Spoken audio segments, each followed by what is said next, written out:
Salam əziz müəllimlər, hər vaxtınız xeyirli olsun. Mən Mürsalova Gülnarə, FES Akademinin kurikulum müəllimi. Dəyərli müəllimlərimiz, bildiyiniz kimi sertifikasiya imtahanına sayılı günlər qalıb və bu günlər ərzində FES Akademi olaraq biz sizlərə dəstək olmaq istəyirik. Ona görə layihə qrupumuzda həm metodika üzrə, həm də sertifikasiya ixtisas fənləri üzrə suallarla tanış ola bilərsiniz.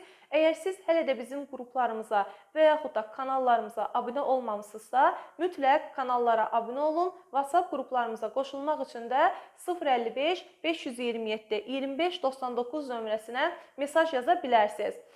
Bir daha sizə əmin edirəm ki, bizim hazırladığımız suallar sertifikasiyanın qəbul suallarına uyğun hazırlanıb. Siz bu sınaqları işləməklə tam şəkildə imtahana hazır ola bilərsiniz. Gəlin vaxt itirmədən keçək testimizin izahına. Birinci sualla başlayaq. Müəllim şagirdlərin yaradıcı tapşırıqları yerinə yetirməyə hazır olmadıqlarını müşahidə edir və israr etmədən şagirdlərə başqa tip tapşırıq təqdim edir. Sinifdə pedaqoji prosesin təşkilinə verilən tələblərdən hansına əməl olunmur? Əziz müəllimlər, yadda saxlayın, bəzən müəllimlər elə düşünür ki, bu tipli situasiyalarda müəllim şagird yönümlülüyü həyata keçirdir. Şagird istəmədi, müəllim də onun istəyini qəbul etdi, ona görə də onu məcbur etmədi. Əlbəttə ki, biz şagirdin maraqlarını, biz şagirdin tələbatını nəzərə alırıq. Amma bu nəzərə almaq o demək deyil, biz ona tapşırıq verməməklə nəzərə almalıyıq. Ola bilər ki, yaradıcı tapşırıq şagirdin səviyyəsinə uyğun olmasın, hər bir şagirdin səviyyəsinə uyğun fərdi tapşırıqlar hazırlayaraq və yaxud da şagirdlərimizin intellektini, hazırlıq səviyyəsini, öyrənmə tərzini nəzərə alaraq onlara tapşırıqlar təqdim etsək, bu cür hallar sinifdə yaşanmayacaq. Amma şagird yaradıcı tapşırıqları yerinə yetirmir, problem həll etmə tapşırıqlarını yerinə yetirmir, tənqidi təfəkkürlü tapşırıqları yerinə yetirmirsə, o zaman müəllim şagird yönümlülük prinsipini pozmuş olur, həyata keçirtmiş olmur. Yadda saxlayırıq ki, şagirddə 21-ci əsr bacarıqlarını formalaşdırmaq şagird yönümlülük pedaqoji tələbinin əsas tələblərindən biridir. Yəni, bu gün şagird müəyyən səriştələrə sahib olmalıdır. Bu səriştələrdən də bəzilərini sadalayım sizə. Yaradıcı təfəkkür, tənqidi təfəkkür, problem həll etmə, əməkdaşlıq, ünsiyyət, müstəqil öyrənmə və s. Yəni, müəllim əgər bunları şagirddə formalaşdırırsa, şagird yönümlülük pedaqoji tələbinə əməl etmiş olur. Ona görə də bizim birinci sualda variantımız B variantı olacaq. Deməli, keçək növbəti suala. 2. Nurani müəllim çox savadlı müəllim olmasına baxmayaraq, sinifdəki şagirdləri intizamı pozduqlarına görə kobud ifadələrlə danlayır. Müəllim etik davranış qaydalarından hansının prinsipini pozmuş olur? Əziz müəllimlər, yadda saxlayın, müəllimlərin etik davranış qaydaları həm sizin müsahibə mərhələsində, həm də imtahanda qarşınıza çıxan sual tiplərindən biri ola bilər. Və etik davranış qaydalarını da yeni qaydalarda öyrənin, çünki artıq 2024-cü ildə may ayında etik davranış qaydaları dəyişib, bəzi məsələlər orada dəyişib. Amma yadda saxlayın ki, müəllim əgər şagirdi kobud ifadələrlə danlayırsa və yaxud da müəllim iradlara açıq deyilsə, tənqidlərə açıq deyilsə, valideynlərlə, şagirdlərlə münasibəti yaxşı deyilsə, bunlar etik davranış qaydasında mədəni davranışın pozulmasıdır. Y variantında biz görürük, mədəni davranışın pozulması. Əlavə olaraq da onu da qeyd edim ki, mədəni davranışda başqa nələri görə bilərik? Müəllimin nəzakətli olması, müəllimin məsuliyyətli olması, müəllimin cavabdeh olması, geyiminə, keçiminə fikir verməsi, bunlar da mədəni davranışa aiddir. Gəlin o biri variantları da izah edim ki, imtahanda qarşınıza çıxanda deməli doğru cavabları tapmış olasınız. Məsələn, baxın, birinci qanunçuluq nə deməkdir? Azərbaycan Respublikasında fəaliyyət göstərən hər bir müəllim Azərbaycan Respublikasının konstitusiyasında olan qanunlara əməl etməlidir. Bəs vicdanlılıq nə deməkdir?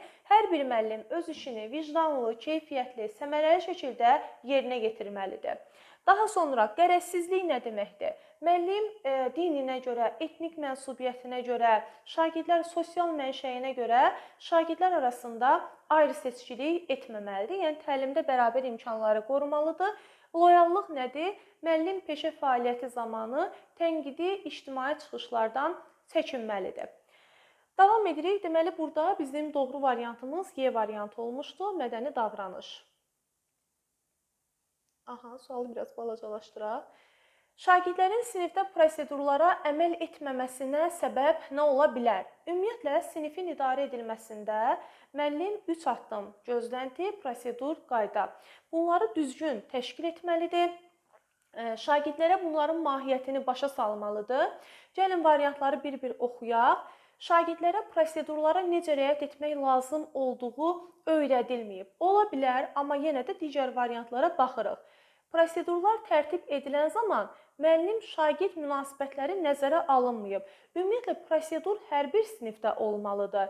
Prosedur əsasən müəllim-şagird münasibətini nəzərə almır. Məsələn, bəzi problemlər ola bilər ki, sinifdə müəllim prosedurlar tərtib etsin. Necə problemlər? Bu hər bir sinifdə ola bilər. Tutaq ki, iş vərəqlərini ötürəndə, sual-cavab prosesində, sinifdə təhlükəli hallar yarananda, sinifi tərk eləyəndə, müəllim sinifdə olmayanda və s. hallarda müəllim prosedurlardan istifadə edir. Ümumiyyətlə, gözlənti, qayda, prosedur. Hər bir müəllim bunun mahiyyətini bilməlidir. Gözlənti bizim şagirdin davranışından gözlədiyimiz mesajdır və biz o müsbət gözləntiləri şagirdə ötürməliyik. Qayda ümumi davranışla bağlı olur. Gözləntinin bir balaca sərt formasıdır. Qaydalar bütün sinifdə olmalıdır. İstəyir o sinifdə nizam, intizam pozuntusu baş versin və yaxud da baş verməsin. Hər bir sinifdə qayda, prosedur, gözlənti olmalıdır müəllimlər. Və 21 gün müəllim cəhd etməlidir ki, bunlar həyata keçsin. Və eləcə də prosedur. Prosedur da hər hansı bir fəaliyyətin ardıcıl şəkildə həyata keçirilməsini bizə göstərir. Yəni, hansı ardıcıllıqla fəaliyyət həyata keçə bilər. Valideyn iclasında prosedurlar müzakirə olunmayıb.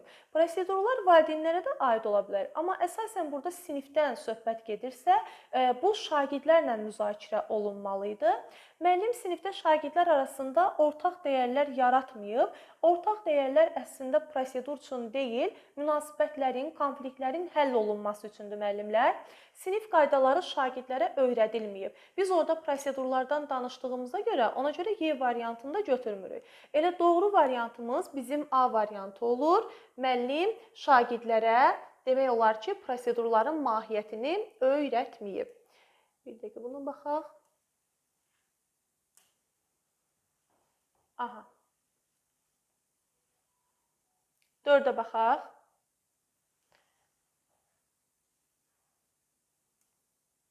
Qələmimizi götürək. Qələmdən daha rahat işləyə bilərik. Aha, mövqeyini sübut etmək üçün mətndəki dəlillərə istinad et. İdrac sahənin hansı mərhələsindən istifadə olunmuşdur?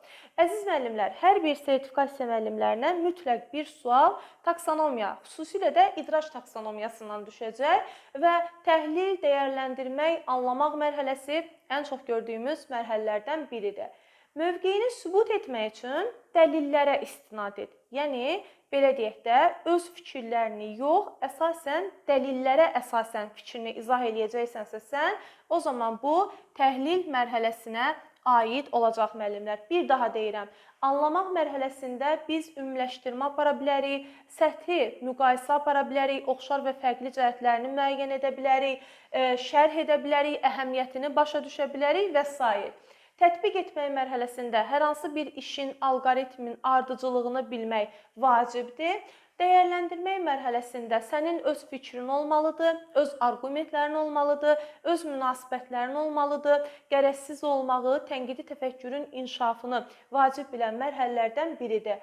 Xatırlamaq mərhələsi də əsasən faktoloji biliklərdən yerində və doğru istifadə etmək, bilikləri yada salmaq, sadalamaq, xatırlamaqdan bəhs eləyir müəllimlər. Deməli, davam edirik.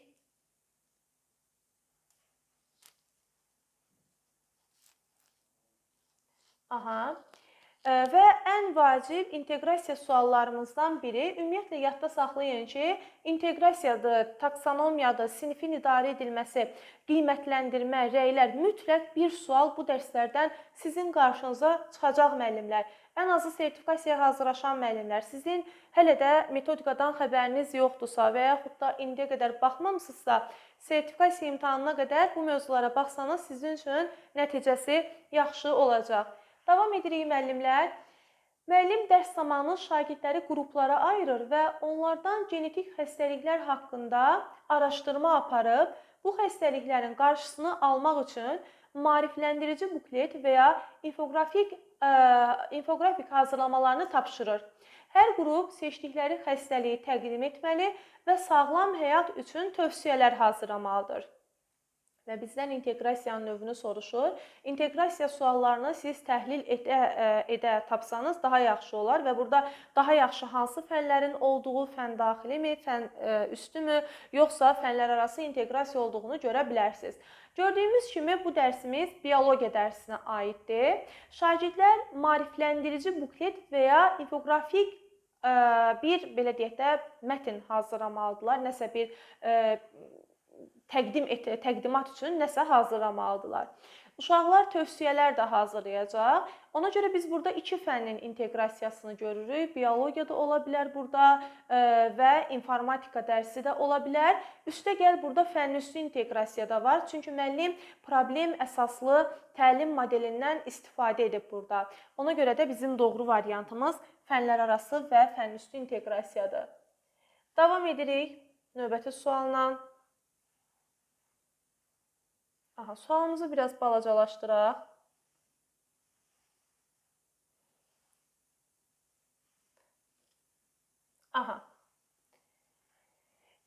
Deməli, məktəbdə keçirilən müzakirə dərslərində müəllim şagirdlərin hər birinə söz haqqı verir. Söz almaqda tərəddüd edən şagirdlər üçün kiçik qruplar təşkil edir və onları ilkin olaraq qrup daxilində fikir bildirməyə təşviq edir. Zamanla daha əvvəl susqun olan şagirdlər də indi öz fikirlərini açıq şəkildə bölüşməyə başlayırlar və dərsə fəal şəkildə qoşulurlar. Bu situasiyada verilənlərə əsasən müəllimin sinifdəki fəaliyyəti haqqında hansı fikir doğrudur? Qələmimizi götürək. Hansı fikir doğrudur deyirsə müəllimlər, o zaman bax bu oxuyub anlamanın daha yaxşı formalaşması lazımdır sizdə ki, mətni oxuyun və hansı situasiyanın ona aid olub-olmadığını daha yaxşı görə bilək. Deməli, şagirdlərdən bəziləri çəkinir, ona görə də müəllim onlara qrup daxilində öz fikirlərini bildirməyə sövq edir. Ona görə də əvvəl susqun olan şagirdlər indi öz fikirlərini açıq şəkildə bildirirlər və dərsdə fəaldırlar. Gəlin, baxaq. Deməli, müəllim məzmunun tədrisinin əsas hədəf kimi seçərək tədris planına uyğun hərəkət edir və sinifdaxili dinamikaya müdaxilə etmədən təlimdə bərabər imkanlar prinsipinə formal şəkildə əməl edir. Əslində, müəllimlər etmədən yox, müəllim elə sinifdə təlimdə bərabər imkanları quraraq o şagirdləri açıq düşüncə tərzinə gətirib çıxarda bilir. Ona görə biz burada biri götürmürük, birin üzərindən xətt çəkirik. Müəllim şagirdlərin fərdi öyrənmə tempinə və sosial-emosional ehtiyaclarına uyğunlaşdırılmış təlim yolu ilə diferensiallaşdırılmış öyrənmə mühitini qurur. Bəli, müəllim şagirdlərin bayaqlarda dedim, onların intellektlərini, hazırlıq səviyyələrini, öyrənmə tərzlərini nəzərə almalıdır və bütün uşaqlar üçün sosial-emosional öyrənmə mühiti qurulmalıdır. Diferensiallıq yaradılmalıdır dərsdə ki, bunu da müəllim edib. Şagirdlərin dini, etik mənsubiyyətinə hörmətlə yanaşdığı, onların fikir bildirməsi və fikirlərini paylaşmasına şərait yaratdığı üçün onların təlim prosesinə marağının artmasına səbəb olur.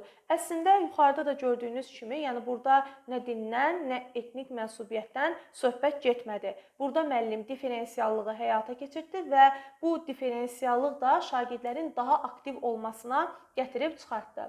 Deməli, biz 2-ni götürürük yalnız buradan və indi 4 ilə 5-ə də baxaq müəllimlər. Sinifdə inklüziv mühit yaradır müəllim və bununla da şagirdlərin təlim prosesinə marağının artmasına səbəb ola bilər. Onlarda mənəvi, psixoloji rifahın dəstəklənməsinə diqqət edir.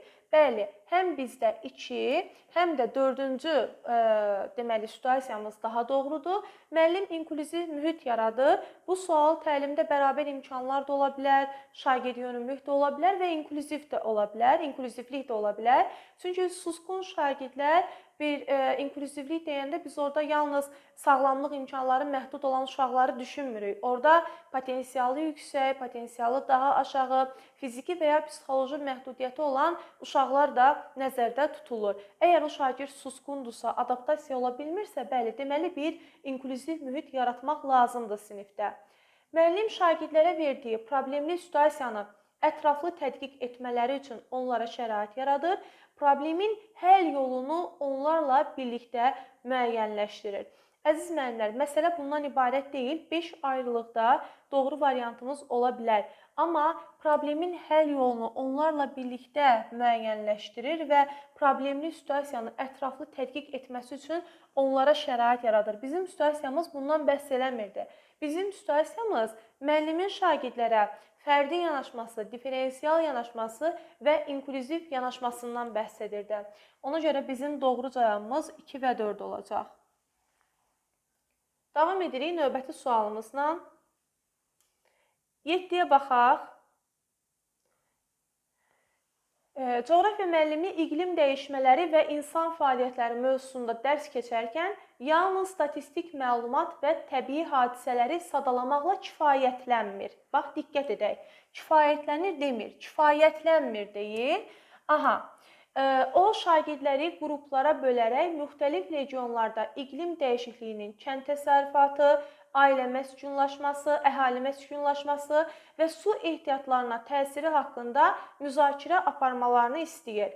Şagirdlər tədqiqat nəticələrini təqdim etdikdən sonra müəllim onlardan oxşar problemlərlə üzləşən digər ölkələrlə müqayisəli təhlil aparmağı və mümkün həll yolları təklif etməyi tələb edir. Bu situasiyada verilən hansı fikir doğrudur? Gəlin bir daha oxuyub məsələdən agah olaq. Yəni oxuyaq, situasiyamızı daha yaxşı başa düşək. Dərsin adı iqlim dəyişmələri və insan fəaliyyətidir. Müəllim şagirdlərə təbii hadisələri sadalamaqla kifayətlənmir. Şagirdləri qruplara bölür, müxtəlif tapşırıqlar verir. Şagirdlər də öz nəticələrini təqdim edəndə bunu digər ölkələrlə də müqayisə edirlər və həll yolları təklif edirlər. Deməli, müəllim şagirdlərə təkcə informasiya xarakterli bir dərs vermədi. Müəllim şagirdlərə həm də problem əsaslı bir öyrənmə modelini tətbiq etdi. Yəni, şagirdlər problemi özləri tədqiq edərək, özləri axtararaq öyrənirlər. Bu şagirdlərdə belə deyək də, yüksək bacarıqların, səriştələrin formalaşmasına səbəb ola bilər müəllimlər. İndi gəlin situasiyamıza baxaq, görək hansı fikir doğrudur. Müəllim burada yalnız fəndaxili şaquli inteqrasiyanı tətbiq edir, iqlim anlayışının sadə öyrədilməsi yolu ilə faktlara əsaslanan öyrənmə mühiti qurulur. Gördüyünüz kimi, elə müəllim faktlara əsaslanmır və yalnız da fəndaxili inteqrasiyadan istifadə etmir. Burada fənlərarası inteqrasiya da var, fənüstü inteqrasiya da var. A düz deyil. B-yə baxaq. Tədqiqat və müqayisəli təhlilə əsaslanan təlim mühiti vasitəsilə şagirdlərin tənqidi təfəkkür və problem həll etmə bacarıqlarını müəllim inkişaf etdirir. Doğrudurmu? Bəli, tədqiqat aparırlar, müqayisəli təhlil aparacaqlar. Həm yuxarı təfəkkür səviyyəsi şagirddə formalaşacaq, həm problem həll etmə bacarıqları şagirddə formalaşacaq, həm də müəllim problem əsaslı layihəni sinifdə gerçəkləşdirmiş olacaq. Ona görə də elə bizim doğru variantımız müəllimlər B variantıdır. Digər variantların niyə səhv olduğuna baxaq. Regionların təbii coğrafi fərqlərini müqayisə etməyə imkan verən məlumat yönümlü təlim modeli deyil. Bayaqlarda dedim ki, informasiya verilmir burada təkcə şagirdə. Şagirdlərin ətraf mühitlə bağlı statistik məlumatı əzbərləməsinə üstünlük verilir. Əksinə, onlar məlumatları özləri toplayacaq. Məsələ məlumatların əzbərləməsi yox, onlar necə həyata keçir, necə onları toplamaq lazımdır, necə həll yolu tapmaq lazımdır, buna müəllim şərait yaradır.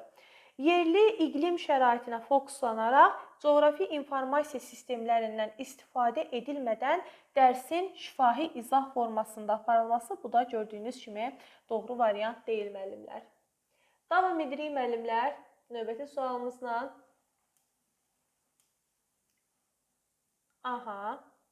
Biz balacalaşdıraq sualı. Şagird məktəbdə keçiriləcək riyaziyyat olimpiyadasında iştirak etmək istəyir. Lakin müəllim onun özəl hazırlıq kursuna getdiyini əsas gətirərək adını siyahıdan çıxarır. Şagird bu qərardan narazı qalır və məktəb rəhbərliyinə müraciət edir. Məsələ araşdırıldıqda məlum olur ki, şagird olimpiyada hazırlığını başqa müəllimlə aparsa da, nəticələri yaxşıdır və bu onun şəxsi hüququdur. Situasiya ilə bağlı hansı nəticəyə gəlmək olmaz? Bizdən doğru olmayanı istəyir, qələmimizi götürürük.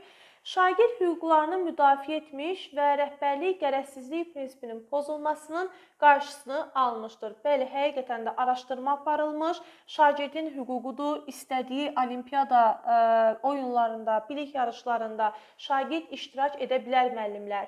Müəllim şagirdin hüququnu pozmuş, bəli, subyektiv qərar vermişdi müəllim, onun təhsil imkanlarını məhdudlaşdırmışdı. B variantı da doğrudur, yəni səhv variant deyil. Müəllim şagirdin müstəqil seçim hüququnu tanısa da, halbuki müəllim tanımır, amma texniki çətinliklər səbəbindən ona mane olmağa çalışır. Əziz müəllimlər, yadda saxlayın, yəni müəllim sırf belə deyək, o özəl kursa getdiyi üçün onu olimpiyadadan uzaqlaşdırmaq istəyir. Müəllim təlimdə bərabər imkanlar tələbinin reallaşmasını təmin etməyib, bu da doğrudur.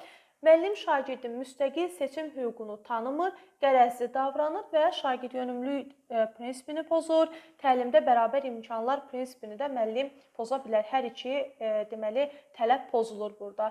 Amma B variantı bizim belə deyək də səhv olan variantımızdır. Çünki müəllim ümumiyyətlə üzr istəyirəm. B yox, bunu silək.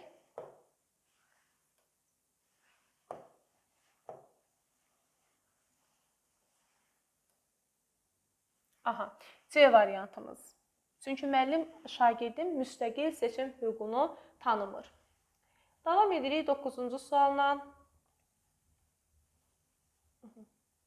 Şagird tez-tez yanında əyləşən sinif yoldaşının çantasını, kitablarını, əşyalarını gizlədir və bu onun üçün əyləncə xarakteri daşıyır. Lakin sinif yoldaşı bu davranışdan məyusdur və emosional sarsıntı keçirdir. Verilmiş situasiya ilə bağlı hansı fikir yanlışdır? Gəlin baxaq. Müəllim hər bir şagirdlə ayrı-ayrılıqda söhbət aparmalı, problemi aradan qaldırmalıdır. Çünki bu konfliktlər başqa problemlərə də yol aça bilər. Problemin həllində rollu oyunlardan istifadə edə bilərik. Doğrudur, bəli, ola bilər. Ümumiyyətlə şagirdlərdə emosional intellekti formalaşdırmaq üçün müəllimlər, onlarda birinci biz mənəvi dəyərlərin formalaşmasına, ola bilər ki, bəlkə sosial layihələr olsun, rollu oyunlar olsun, bunlara şagirdləri təşviq edə bilərik. Bu cür halların baş verməməsi üçün dərs ilinin əvvəlində şagirdlərə prosedurlar, qaydalar qoymaq daha effektiv nəticə verər. Həmçinin yazılı şəkildə, bəli, ortaq dəyərlər şifahi şəkildə olmur. Yazılı şəkildə ortaq dəyərlərin yaradılması konfliktlərin daha uğurlu olmasına şərait yaradar. Bu da doğrudur. Müəllim emosional intellektə nisbətən, gəlin baxaq, daha çox şagirddə IQ səviyyəsinin yuxarı olmasına diqqət etməlidir. IQ səviyyəsi də şagirddə olan o xüsusi istedad, bacarıq deməkdir müəllimlər. Yadda saxlayın, əgər şagirdin emosional intellekti formalaşmayıbsa, o şagirdin artıq IQ səviyyəsi də kölgədə qalacaq. Məsələn, biz Daniel Golemanın emosional intellekt nəzəriyyəsində necə öyrənmişdik? Öyrənmişdik ki, mütləq şəkildə hər bir şagirddə müəllim emosional intellekti formalaşdırmalıdır. Daniel Goleman deyirdi ki, IQ səviyyəsindən də öndədir hətta emosional intellektin şagirddə olması. Bizim münasibətlərimizi idarə etməyimiz, emosiyalarımızı idarə etməyimiz, hisslərimizi anlamağımız, başqaları ilə empatiya qurmağımız, başqaları ilə münasibətləri düzgün idarə etməyimiz həm iş həyatımızda, həm cəmiyyətdə, ümumiyyətlə ailə həyatında hər bir zaman bizim köməyimizə çata bilər müəllimlər. Ona görə burada elə bizim səhv variantımız C variantıdır. Davam edirik. Sonuncu sualımız 10-cu sualdır. Aşağıda verilən cavablardan biri yanlışdır. Gəlin baxaq. Taksonomiyaya aid sualdır. Hüceyrə bölünməsi zamanı genetik materialın sürətlənməsi hansı mərhələdə baş verir? Biologiya müəllimləri bu sualı daha yaxşı bilər ki, bunun bir cavabı var. Ona görə də bu xatırlamaq mərhələsinə aiddir. Qlobal iqlim dəyişiklikləri nəticəsində quraqlıq şəraitində yaşaya biləcək yeni bitki növü dizayn edin. Baxın, yeni bitki növü deyirsə, bu təbii ki, yaratmaq mərhələsinə aid olacaq. Bu fikrə inanmamışdan əvvəl onun mənbəsini yoxlayıram, ona fərqli tərəflərdən yanaşıram. Təbii ki, baxın, mənbələri araşdıran, fərqli mənbələrə üz tutan, təhlil etmək mərhələsində yox, dəyərləndirmək mərhələsindədir. Yəni bu şagirddə artıq tənqidi təfəkkür də formalaşıb. Ona görə səhv fikir elə bizdə C variantıdır. Bir bölgədə illik yağıntı 200 mm-dirsə və temperatur 35 dərəcədirsə, bu bölgənin hansı iqlim tipi olduğunu müəyyən edin. Bu tətbiq etmək mərhələsinə aiddir, çünki bir məsələ həlli var burada. Azərbaycanın dağlıq və düzənlik hissələrinin kənd təsərrüfatına təsirini müqayisə edin, hansının daha çox təsir etdiyini əsaslandırın. Bəli, yəni dağlıq ərazimi kənd təsərrüfatına daha çox təsir edir, yoxsa düzənlikmi? Burada bir seçim edəcəm və həmin fikri əsaslandıracamsa, bu da təhlil etmə mərhələsinə aiddir. Belə əziz müəllimlər, bu gün sizinlə metodika üzrə ikinci sınağımızı izah etdik. Gələn dəfə növbəti gün isə sizə artıq üçüncü sertifikasiya üzrə layihə sınağımızı təqdim edəcəm. Əgər bu sınaqların daha bol olmasını istəyirsinizsə, o zaman videonu bəyənin və altda şərhlər bölməsində gözəl rəylərinizi yazmağı unutmayın. Sağ olun, növbəti videolarda görüşərik.